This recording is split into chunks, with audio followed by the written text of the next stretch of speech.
En ce qui concerne la première question, vous voulez quelques statistiques? Oui. La dette du Congo vis-à-vis de la Chine est de 1100 milliards, je dis bien 1100 milliards, en ce qui concerne la partie publique et bancaire, et 225 milliards en ce qui concerne la partie privée et commerciale. Donc au total, en gros, 1300 milliards de francs CFA que nous devons à notre partenaire et pays ami, la République populaire de Chine, pour l'ensemble des travaux que vous voyez dans tout Brazzaville. Bonjour les amis, bienvenue dans cette nouvelle vidéo, je suis Boris Kimwala. Aujourd'hui, nous allons parler de l'actualité brûlante de la situation économique de notre pays, le Congo.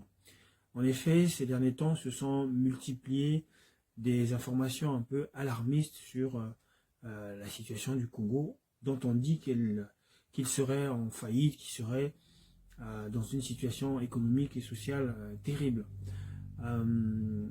Dans cet environnement d'informations venant principalement des réseaux sociaux et qui fait la part belle à des informations non officielles, on peut déplorer toutefois le mutisme dans lequel s'est terré le gouvernement qui se refuse de communiquer sur la situation réelle du pays afin de rassurer la communauté nationale sur la situation préoccupante du pays d'un point de vue économique et financier.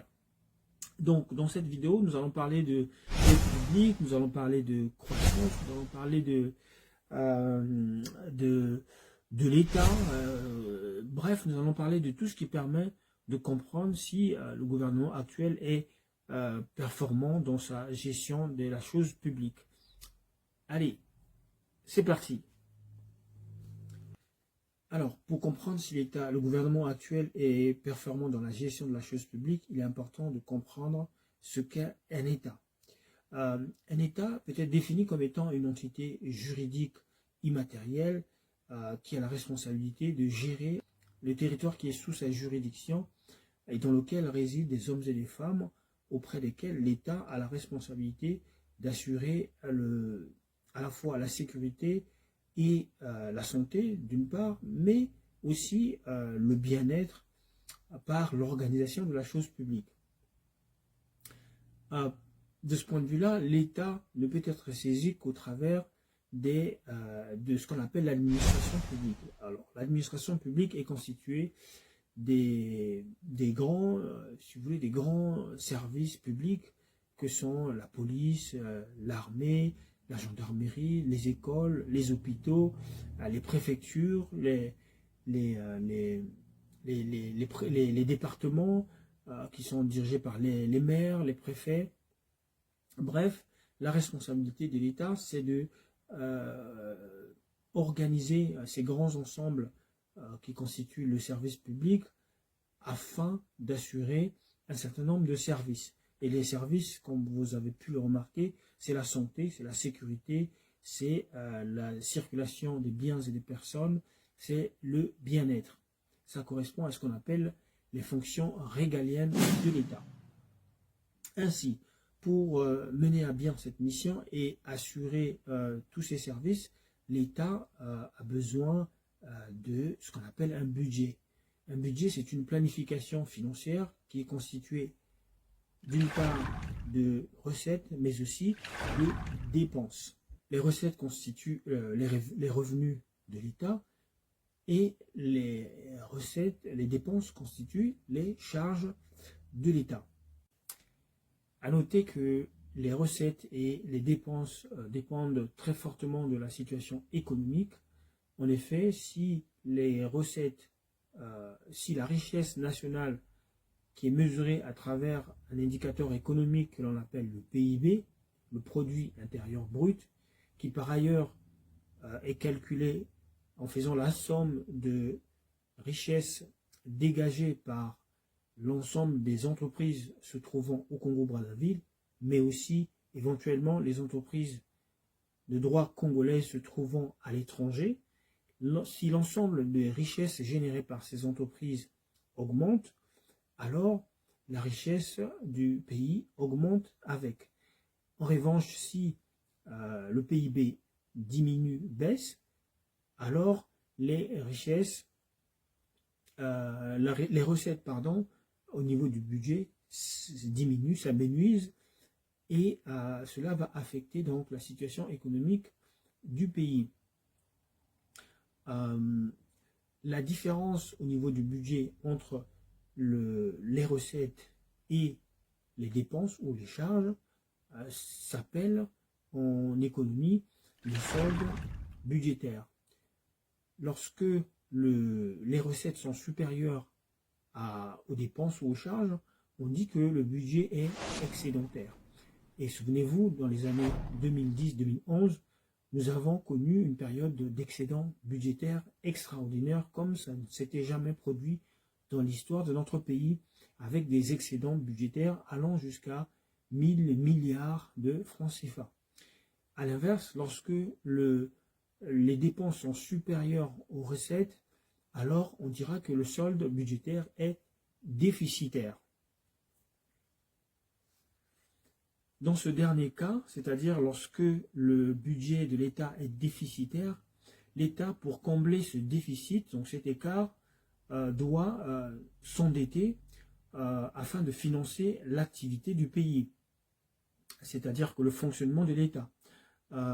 Et donc chaque nouvel emprunt que l'État contracte ou souscrit auprès de bailleurs de fonds ou de créanciers vient s'additionner à ce qu'on appelle de la dette publique. À noter que tous les pays sont dettes.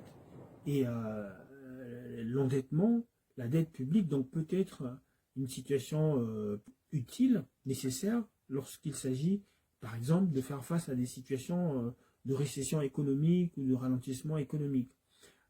Ou alors pour investir dans des grands projets d'investissement tels que les routes, parce que l'État permet de capitaliser sur les avantages à long terme de ces investissements.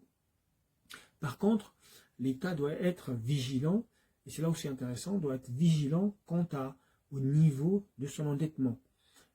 Lorsque la dette de l'État devient trop importante, eh ben, elle peut mettre en péril la situation économique du pays. Vous voyez à quoi je veux en venir.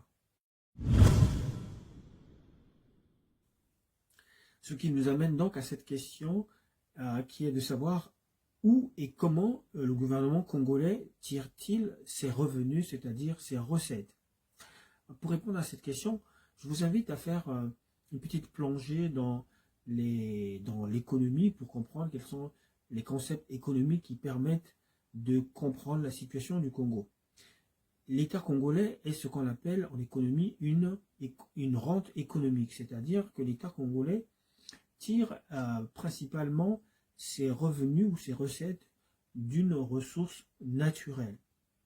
Ainsi, on parle par exemple de la rente foncière, c'est-à-dire que l'État met à la disposition de quiconque voudrait exploiter des terres en échange d'une rémunération. On parle aussi de rente pétrolière. Et c'est bien le cas qui nous concerne parce que nous sommes une rente pétrolière.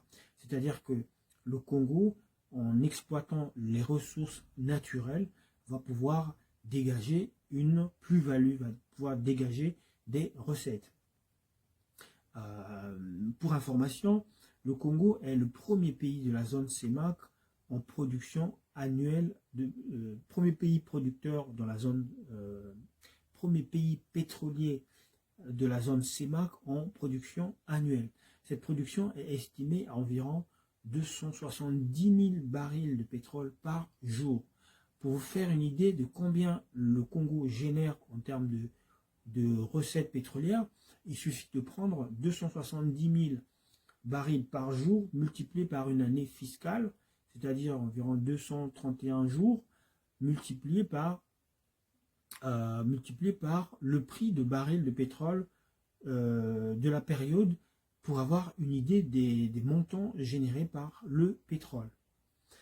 Ainsi, le pétrole participe à environ 25% du PIB, c'est-à-dire de notre richesse nationale, et représente environ 67% des recettes budgétaires.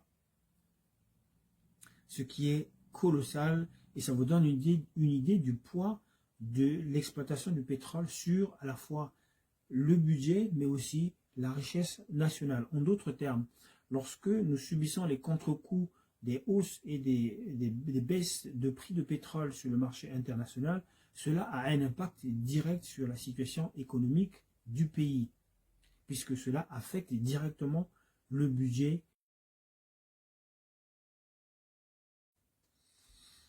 La rente, par définition, est donc une richesse qui est non corrélée au travail. C'est une richesse qui n'est pas liée au travail.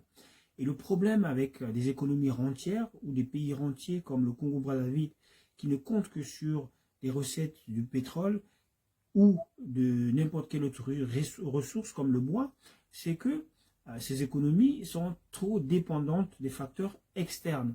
C'est-à-dire que notre économie est dépendante des variations ou des fluctuations du prix de baril sur le marché. Comme vous avez pu le remarquer, lorsque le prix est à la hausse, nous on génère beaucoup d'argent. Lorsque le prix est à la baisse, nous en subissons les contre-coups. Pour pallier ce problème et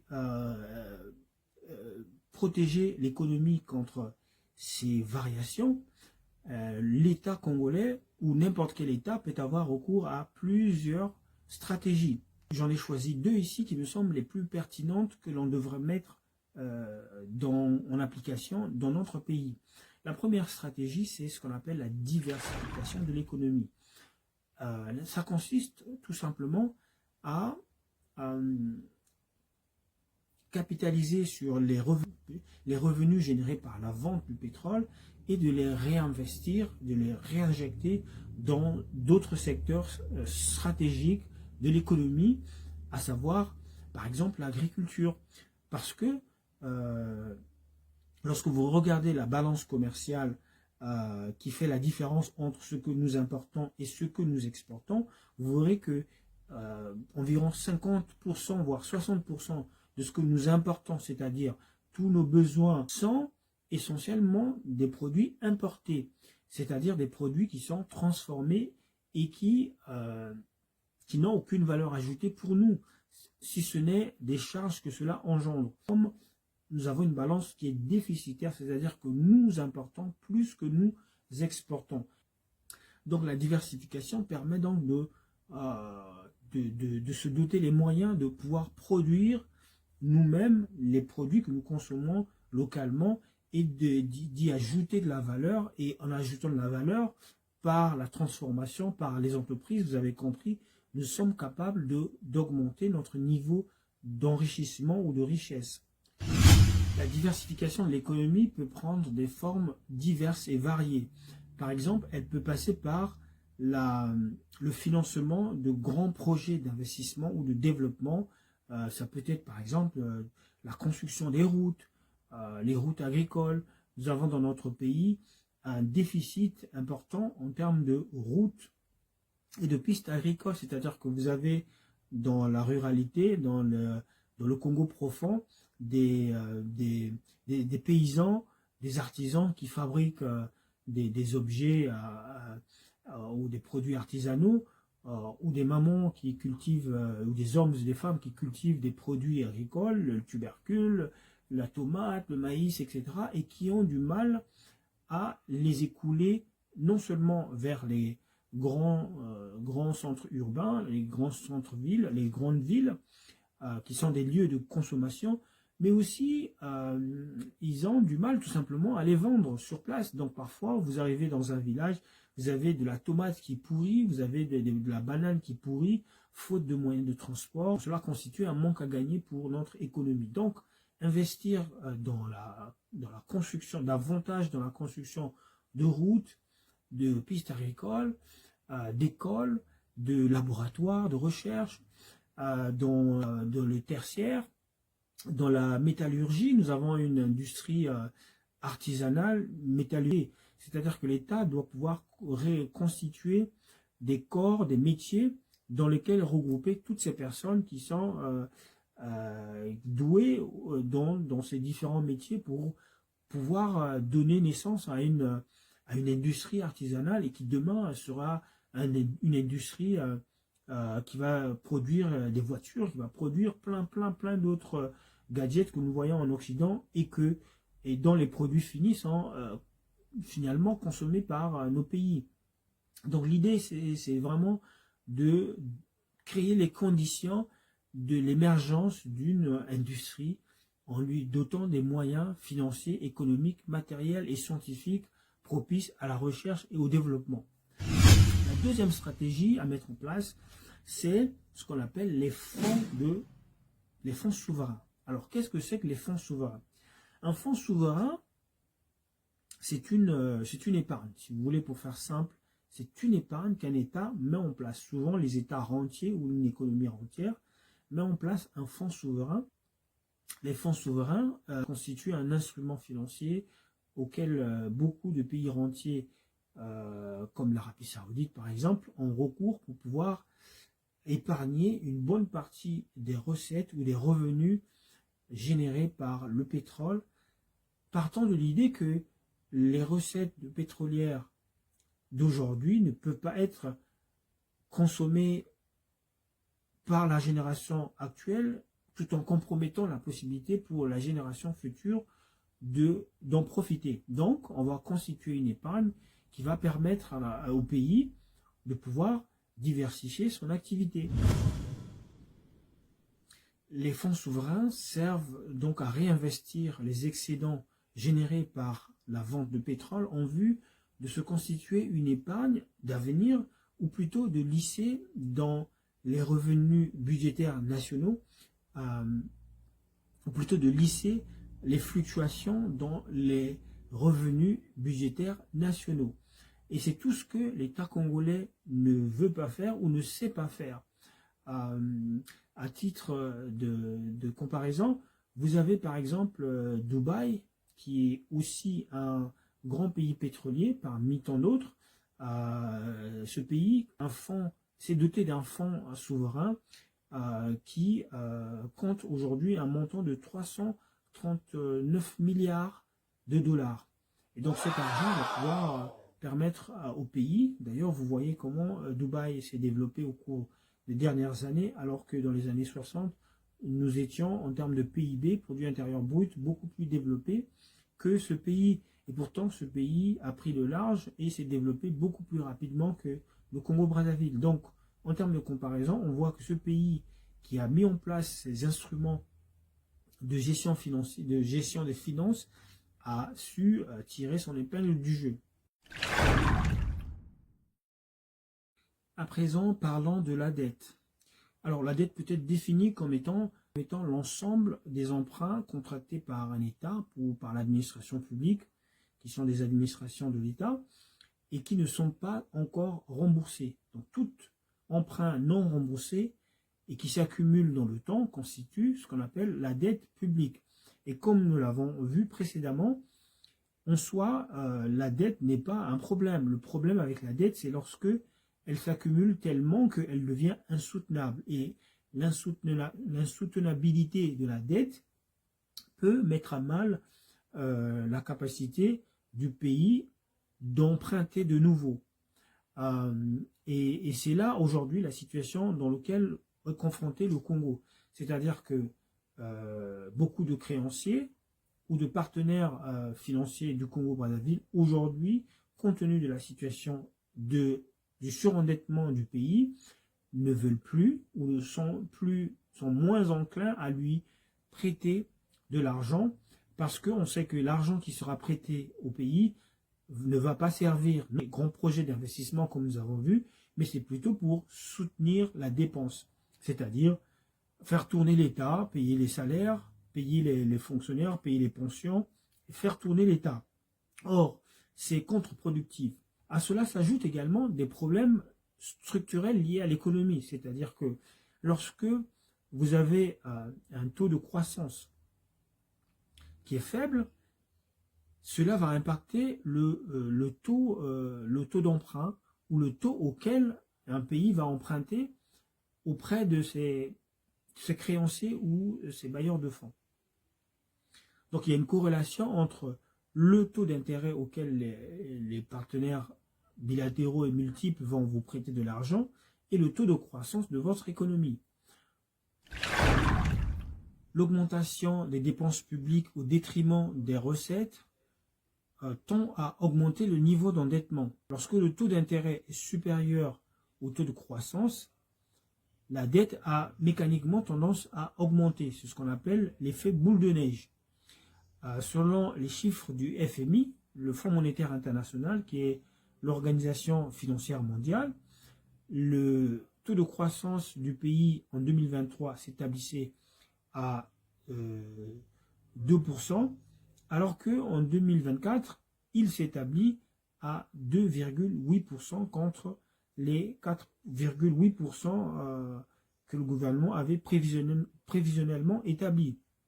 Donc, force est de constater que le Congo est toujours sur la remorque des conjonctures économiques internationales ou des conjonctures de géopolitique, la guerre en Ukraine, le Covid, etc. Donc, lorsque on n'est pas capable de diversifier son économie, eh bien, on est tout le temps confronté à des situations pareilles. Pour terminer, ce que je voudrais dire, au vu de ce que nous venons de détailler dans cette vidéo, notre pays, le Congo, est indéniablement confronté à une situation économique difficile, puisque l'État n'est plus capable de faire face à ses charges. Et la situation sociale aujourd'hui qui est explosive, on dit long sur cette situation. Vous avez vu récemment des appels à la grève ou sinon des grèves qui couvrent un peu partout. Et donc c'est une situation qui nous appelle à la réflexion, qui nous appelle à tous, même si nous n'avons pas les leviers pour agir et impacter directement la situation. Mais ça nous invite à réfléchir parce que nous sommes des électeurs, pour ceux qui le sont, et nous sommes capables peut-être de changer la donne par notre vote, d'autant plus que les échéances électorales à venir sont d'un enjeu majeur. Par votre voix, par votre vote, vous êtes capable peut-être de changer la donne. Sinon, il faut sensibiliser à la communauté nationale sur le niveau d'endettement du pays et l'incapacité du gouvernement actuel à pouvoir apporter des solutions idoines, efficaces pour sortir le pays du marasme dans lequel il est plongé. Voilà les amis, ce que je voulais partager avec vous. Si cette vidéo vous a plu, parce que vous en avez appris des choses, n'hésitez pas à liker ou à partager. Jusqu'à une prochaine vidéo. Portez-vous bien. Ciao, ciao. Boris.